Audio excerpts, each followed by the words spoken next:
इसी शहर में रहने वाले फ्रांसिस और उसका परिवार, जिसमें उसकी पत्नी और 2 बच्चे शामिल हैं, खुशकिस्मती से अब तक वायरस से बचा हुआ है। फ्रांसिस अपने परिवार को लेकर अपने गांव जाने का फैसला करता है, क्योंकि उनका मानना था कि ज़ोंबी वायरस केवल शहर में फैला है और गांव अब तक सुरक्षित होगा। गांव में पहुंचने के बाद फ्रांसिस अपने माता पिता के पुराने घर में जाता है। जैसे ही वह अपने पिता के कमरे में पहुंचता है, उसके होश उड़ जाते हैं, क्योंकि उसके पिता ने खुद को बंदूक से गोली मारकर अपनी जान ले ली थी। वे ज़ोंबी बन चुके थे और इससे बचने के लिए उन्होंने आत्महत्या कर ली। फ्रांसिस को इस घटना से गहरा दुख होता है। वह अपने पिता की बंदूक अपने पास रख लेता है। जब फ्रांसिस कमरे से बाहर आता है तो देखता है कि उसकी माँ खून में सनी हुई है और अब ज़ोंबी बन चुकी है। वह जमीन पर रेंगते हुए फ्रांसिस की ओर बढ़ रही है ताकि उसे काट कर ज़ोंबी बना सके। यह देखकर फ्रांसिस का दिल टूट जाता है, लेकिन वह मजबूर होकर अपनी माँ को गोली मार देता है। इसके बाद वह अपने माता पिता की लाशों को दफनाता है ताकि उनकी आत्मा को शांति मिल सके। फ्रांसिस अपने परिवार को समझाता है कि उन्हें गांव में ही रहना चाहिए, क्योंकि बाहर बहुत खतरा है। वह उन्हें बताता है कि गांव में खाने के लिए अनाज और पानी का भी इंतजाम है। उसकी बात पर सभी सहमत हो जाते हैं, लेकिन हम देखते हैं कि फ्रांसिस और उसकी पत्नी आयरिस के बीच तनाव है। ऐसा लगता है कि उनका कोई बड़ा झगड़ा हुआ है, क्योंकि वे आपस में बात नहीं करते। फ्रांसिस अपने परिवार के साथ स्टोर रूम में जरूरी सामान लेने जाता है। वहां पहुंचने पर वे देखते हैं कि केयरटेकर की लाश लटकी हुई है।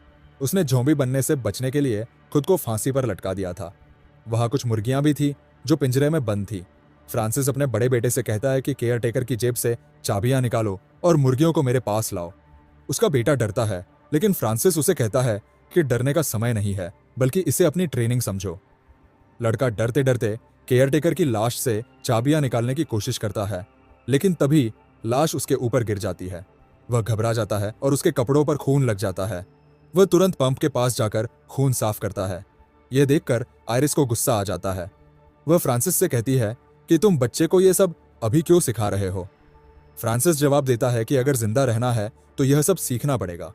यहां हमें दिखाया गया है कि फ्रांसिस अपने छोटे बेटे को बड़े बेटे की तुलना में ज्यादा प्यार करता है और बड़े बेटे पर ध्यान नहीं देता। ऐसा क्यों है, इसका जवाब हमें आगे पता चलेगा। शाम को फ्रांसिस और आयरिस बेसमेंट में जाते हैं। वहां फ्रांसिस घबरा जाता है, क्योंकि बचपन में उसके पिता उसे छोटी छोटी गलतियों पर बहुत मारते थे और बेसमेंट में बंद कर देते थे। वहां जाने से उसकी पुरानी यादें ताज़ा हो जाती हैं। आयरिस उसे शांत करती है और कहती है कि डरने की जरूरत नहीं है। रात को फ्रांसिस को अपने पिता के डरावने सपने आते हैं, जिसमें वे उसे बुरी तरह मार रहे होते हैं। अगले दिन फ्रांसिस आयरिस से कहता है कि हम इस घर में नहीं रुक सकते। ये जगह उसे डरावनी यादों की वजह से परेशान करती है। इस वजह से वह अपने परिवार को सुरक्षित कैंप में ले जाने का फैसला करता है। अगले ही दिन वे लोग सेफ कैंप के लिए निकल पड़ते हैं, लेकिन कुछ दूरी तय करने के बाद उन्हें सामने बैरिकेड लगा हुआ दिखता है और उसके पास कई खराब गाड़ियां खड़ी होती है। बैरिकेड रास्ता रोकने के लिए लगाया गया था। आयरिस गाड़ी से उतरकर बैरिकेड हटाने जाती है, तभी एक डरावना ज़ॉम्बी आकर उस पर हमला करने की कोशिश करता है। यह देखकर फ्रांसिस तुरंत गन लेकर बाहर आता है और ज़ॉम्बी को गोली मारकर खत्म कर देता है। लेकिन गोली की आवाज से वहां कई और ज़ॉम्बी आ जाते हैं, जिनसे बचने के लिए वे लोग गाड़ी में छिप जाते हैं। फिर फ्रांसिस एक बम बाहर फेंककर सभी ज़ॉम्बीज को उड़ा देता है। हालांकि अब उनकी वैन खराब हो चुकी थी, इसलिए उन्हें पैदल ही चलना पड़ता है और वे वापस गांव लौट आते हैं। अगले दिन सुबह फ्रांसिस अपनी खराब वैन को ठीक कर लेता है, लेकिन इस बारे में वह अपने परिवार को नहीं बताता, क्योंकि उसने मन बना लिया था कि वे लोग गांव में ही रहेंगे। वह सोचता है कि गांव में उसे सिर्फ बुरे सपने ही परेशान करेंगे, लेकिन ये ज़ॉम्बीज नहीं। इसलिए वह घर को अच्छे से ठीक करता है और लाइट्स आदि लगाता है। फिर अपने परिवार के साथ डांस करने लगता है ताकि सब एंजॉय कर सके। इसके बाद फ्रांसिस के दोनों बेटे पुरानी तस्वीरें देखने लगते हैं। उन तस्वीरों में फ्रांसिस के भाई की भी एक फोटो होती है। छोटा बेटा बड़े भाई से कहता है, भैया क्या आपने देखा कि आप पापा के भाई जैसे दिखते हैं, न कि पापा जैसे। यह सुनकर बड़े भाई के होश उड़ जाते हैं, क्योंकि अब जाकर उसे समझ आता है कि पापा उससे इतना नाराज क्यों रहते हैं। उसे पता चल चुका था कि वह उनके भाई का बेटा है, न कि उनका। दरअसल फ्रांसिस के भाई का आयरिस के साथ संबंध था, जिससे बड़ा बेटा पैदा हुआ था।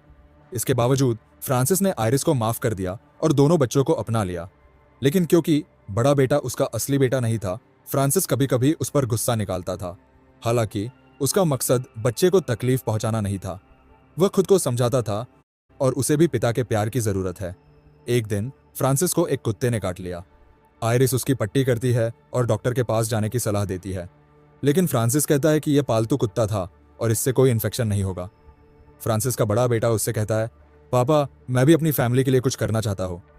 फ्रांसिस उसे गन देकर शूट करने को कहता है ताकि वह डर को खत्म कर सके। हालांकि आयरिस कहती है कि बच्चा अभी इसके लिए तैयार नहीं है। फिर भी गन की आवाज सुनकर जॉम्बीज आ जाते हैं और वे घर भागते हैं। तभी एक बड़ी गाड़ी आती है और जॉम्बीज का ध्यान भटकाकर उन्हें बचाती है।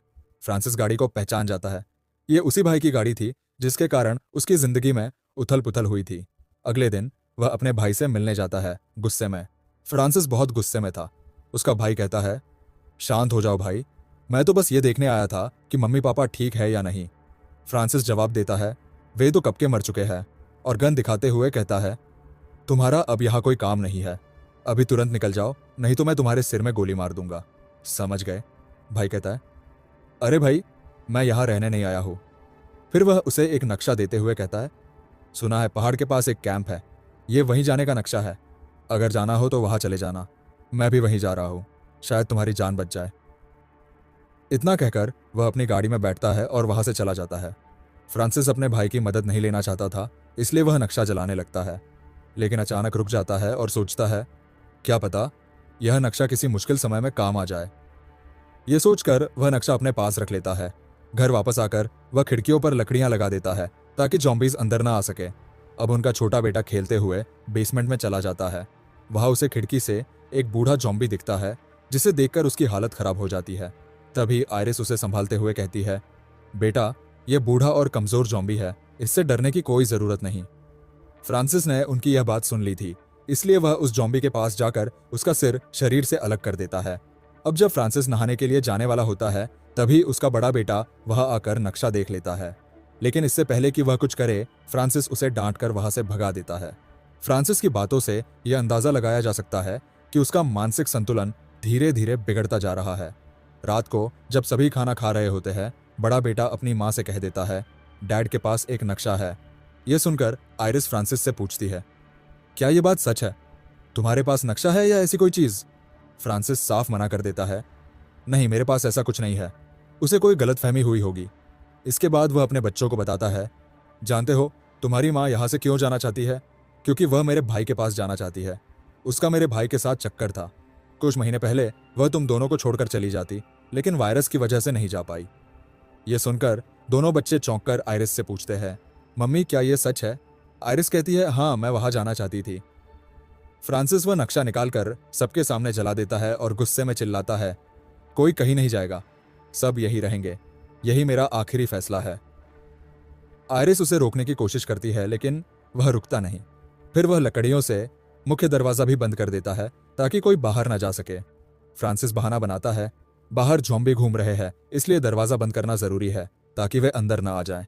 बड़ा बेटा कहता है, पापा आप झूठ बोल रहे हैं, बाहर कोई ज़ॉम्बी नहीं है, आप हमें यहाँ कैद करके रखना चाहते हैं। यह सुनकर फ्रांसिस का गुस्सा बढ़ जाता है और वह अपने बड़े बेटे को थप्पड़ मारकर कहता है, तेरी हिम्मत कैसे हुई मुझसे इस तरह बात करने की? तू मेरी औलाद नहीं है, इसलिए चुप रह और बीच में मत बोल। तभी दरवाजे पर एक घायल सैनिक दस्तक देता है, उसे मदद की जरूरत होती है। फ्रांसिस कहता है, यहां से चले जाओ, हम तुम्हें अंदर नहीं आने देंगे। सैनिक वायरस का शिकार नहीं था, इसलिए बड़ा बेटा जबरदस्ती दरवाजा खोलकर उसे अंदर ले आता है। सैनिक बताता है, मैं पहाड़ के पास बने कैंप में रहता था, लेकिन आज वहां जॉम्बीज ने हमला कर दिया और कैंप तबाह हो गया। तभी एक आदमी वहां गाड़ी लेकर आया और मुझे उन जॉम्बीज से बचाया। उसने मुझे इस घर का पता दिया और कहा कि यहाँ चले जाओ, ये मेरे भाई का घर है, तुम वहां आराम से रह सकते हो। वह बहुत भला इंसान था। फिर सैनिक कहता है, अब पता नहीं वह जिंदा भी होगा या नहीं, क्योंकि मैं तो बचकर निकल गया, लेकिन जॉम्बीज ने उसे चारों तरफ से घेर लिया था। यह सुनकर आयरिस दुखी हो जाती है, यह सोचकर कि वह अब शायद नहीं बचा। फिर वह सैनिक को घर में रहने की इजाजत दे देती है। फ्रांसिस कहता है, तुम यहां रह सकते हो, लेकिन बेसमेंट में रहोगे ताकि तुम मेरी फैमिली से दूर रहो। सैनिक इसके लिए मान जाता है। रात को बड़ा बेटा आयरिस के पास जाकर रोते हुए कहता है, मम्मी मुझे पता है कि मैं फ्रांसिस का असली बेटा नहीं हूं, इसलिए वह मुझसे प्यार नहीं करते, लेकिन मैं तो फ्रांसिस और सबसे प्यार करता हूं, मैं अपनी फैमिली समझता हूं। अब मुझे लगता है कि कहीं ना कहीं बाहर एक सुरक्षित जगह जरूर होगी जहां हम आराम से रह सकते हैं। प्लीज मम्मी मुझे बाहर जाने की इजाजत दे दीजिए। आयरिस का बेटा उससे कहता है, मम्मी मुझे बाहर जाने दो ताकि मैं अपनी फैमिली को सुरक्षित रख सकूं। शुरुआत में आयरिस मना कर देती है, लेकिन जब बेटा बार बार जिद करता है तो वह मान जाती है। बेटा घर से भाग जाता है। अगली सुबह फ्रांसिस बड़े बेटे को घर में नहीं पाता। वह उसे हर जगह ढूंढने लगता है। जब वह मुख्य दरवाजा खुला हुआ पाता है तो समझ जाता है कि बेटा भाग चुका है। यह देखकर फ्रांसिस का गुस्सा और बढ़ जाता है। वह हथौड़ा उठाकर घायल सैनिक पर वार करता है और उसकी जान ले लेता है। इसके बाद वह आयरिस पर हमला कर उसे बेहोश कर देता है। जब आयरिस की आंख खुलती है तो वह खुद को और छोटे बेटे को बेसमेंट में बंद पाती है। फ्रांसिस ने दोनों को बंद कर दिया था। उसी समय फ्रांसिस को वह कुत्ता दिखाई देता है जिसने उसे काटा था। वह उसे पकड़कर मार देता है और उसका मांस खाने के लिए बेसमेंट में लाता है। जब आयरिस खाने से मना करती है तो फ्रांसिस गुस्से में प्लेट पटक देता है। प्लेट में रखा चाकू नीचे गिर जाता है। आयरिस सोचती है कि चाकू की मदद से वह खुद को आजाद कर सकती है, लेकिन फ्रांसिस चाकू देख लेता है और उसे अपने पास रख लेता है। एक बार फिर वह दोनों को बेसमेंट में बंद कर देता है। आयरिस एक योजना बनाती है। वह बेटे से कहती है कि वह जोर से चीखे। बेटे की चीख सुनकर फ्रांसिस बेसमेंट में आ जाता है। जैसे ही वह आता है, आयरिस उस पर हमला कर देती है। वह बेटे को लेकर बेसमेंट से बाहर आ जाती है और फ्रांसिस को वहीं बंद कर देती है। बंद होने पर फ्रांसिस को अपने पिता की यादें सताने लगती है। वह डर जाता है क्योंकि उसके पिता भी उस पर अत्याचार करते थे। जब आयरिस और उसका बेटा बेसमेंट से बाहर आते हैं तभी फ्रांसिस का भाई वहां पहुंचता है। वह जॉम्बी बन चुका था। वह आयरिस और बेटे पर हमला करता है। वे जान बचाकर भागते हैं, लेकिन वह आयरिस को पकड़ लेता है। भाई की आवाज सुनकर फ्रांसिस को गुस्सा आ जाता है। वह बेसमेंट का दरवाजा तोड़कर बाहर आता है। वह अपने भाई को मार गिराता है। उसी समय उनका छोटा बेटा रोता हुआ आता है। फ्रांसिस के भाई ने उसके हाथ पर काट लिया था। यह देखकर आयरिस डर जाती है कि बेटा भी जॉम्बी बन जाएगा। वह हिम्मत कर बेटे का वह हाथ काट देती है ताकि वायरस न फैले। आयरिस फ्रांसिस से कहती है, जल्दी वैन लेकर आओ, हमें उसे अस्पताल ले जाना है। फ्रांसिस तुरंत वैन लेने भागता है, लेकिन बाहर उसका बड़ा बेटा बंदूक लिए खड़ा होता है।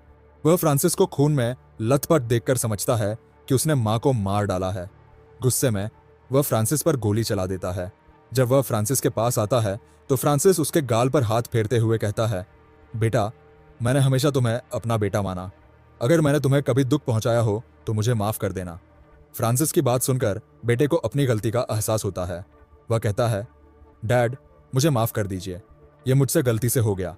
लेकिन फ्रांसिस कुछ नहीं बोलता क्योंकि वह मर चुका होता है। फ्रांसिस की मौत से बेटा टूट जाता है। वह वैन लेकर घर की तरफ जाता है। घर पर आयरिस फ्रांसिस के आने का इंतजार कर रही होती है। उसे नहीं पता कि फ्रांसिस मर चुका है। अब न फ्रांसिस बचा था न उसका भाई। परिवार की पूरी जिम्मेदारी आयरिस पर आ गई थी। उसे अकेले ही अपने बच्चों को पालना था। फिल्म की यह दुखद कहानी यही खत्म होती है।